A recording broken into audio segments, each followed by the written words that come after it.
ફેક્ટરીમાં આગ લાગવાનો મામલો. રૂડાના ચીફ એક્ઝિક્યુટિવ જીવી મિયાણીનું નિવેદન. 2007માં ઔદ્યોગિક એકમો માટે પ્લોટનો રૂડામાંથી લેઆઉટ મંજૂર કરાવેલ હતો. પોલીસ ફરિયાદ કરવા માહિતી માંગશે તો રિપોર્ટ તૈયાર કરી સોંપવામાં આવશે.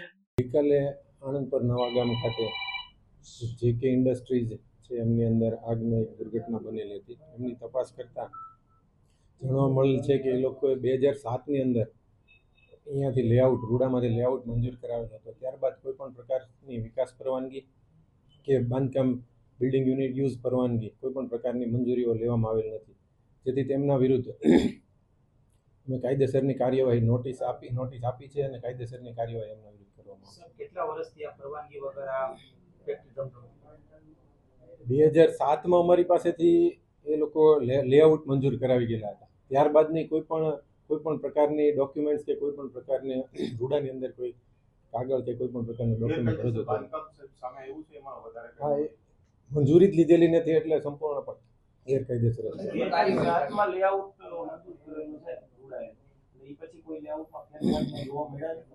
ના, એ પણ કોઈ કારણ કે એમાંથી અલગ અલગ પ્લોટ હતા, એમાંથી કોઈ એક પ્લોટની અંદર આ ઇન્ડસ્ટ્રી બનાવેલી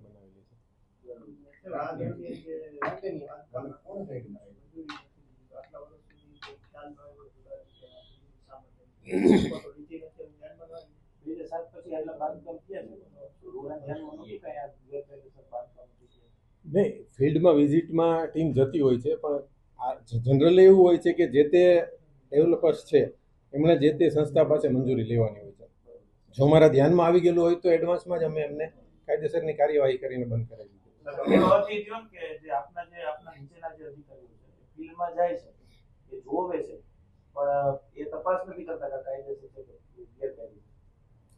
માની શકાય. કારણ કે ઘણી બધી જેવી ઇન્ડસ્ટ્રીઝ હોય છે કે જેમાં અમુક સમય ઘણા બધા એવા પણ હોય કે જે ગામ છે રૂડાની અંદર ભળેલા હોય એ પહેલાં પણ ઘણી બધી ઇન્ડસ્ટ્રીઝ ત્યાં મંજૂરી મળેલી હોય છે. રૂડા દ્વારા નહીં પણ જે તે ઓથોરિટીઝ દ્વારા મળેલી હોય છે.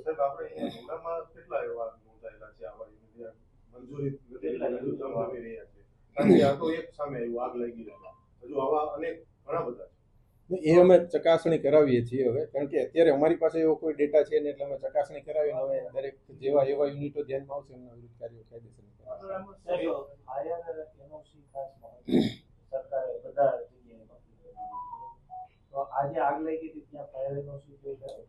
નહીં. મંજૂરી જ લીધેલી નથી એના મતલબ કોઈ પણ પ્રકારના એમની પાસે એનઓસી નહીં હોય, એ સ્પષ્ટ સાબિત તો આજે ઔદ્યોગિક એકમો જે છે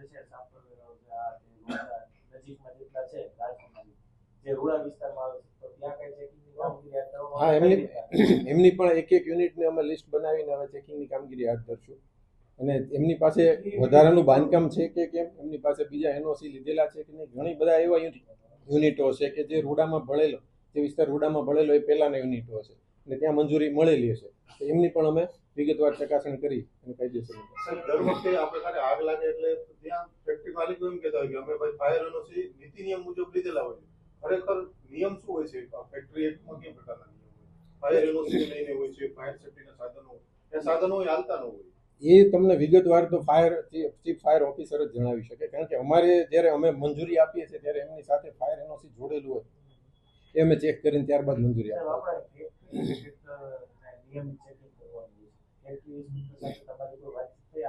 આ બાબતે મારે કોઈ ચર્ચા સંકલન કઈ રીતે થતું હોય છે ફાયરનું અને રૂડાનું?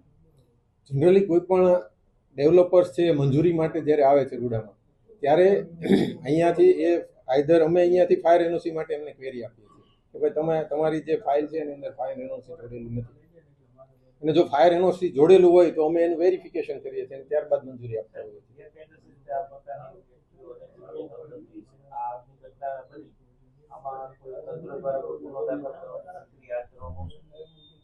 એ આખો હવે પોલીસનો સબ્જેક્ટ છે. પોલીસ અમારી પાસેથી જ્યારે રિપોર્ટ મંગાવશે ત્યારે અમે એમને વિગતવાર રિપોર્ટ.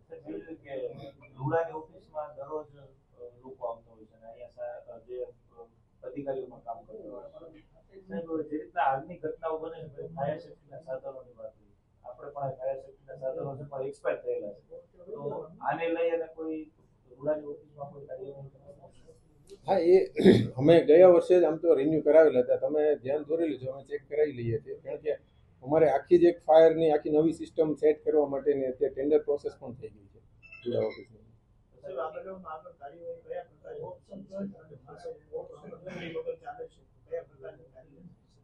ત્યારે તો એમને ઇમિડિયેટલી એમને નોટિસ આપવામાં આવશે કે અનધિકૃત કોઈ પણ પ્રકારની મંજૂરી વગરની કામગીરી કરેલી છે એટલે તાત્કાલિક નોટિસ આપીને આ કાયદેસર કાર્યવાહી થશે. રુડાની તમે વાત કરી કે રિસીવ કરાવવાનું સામાન્ય રીતે સામાન્ય લોકોને 7 દિવસનો ટાઈમ આપતા હોય છે. આપણે સાહેબ કેટલા સમયથી ટેન્ડર ટેન્ડરમાં એવું થયેલું છે, એક ટેન્ડર થયેલું તો એમાં એક જ એજન્સી આવેલી હતી એટલે ફરી રીટેન્ડર થયું છે. એમની હવે મંજૂરી માટે ફાઇનલ સ્ટેજ ઉપર છે હજી વાર લાગશે? એટલે વિધિન અ મંથ આવી જશે.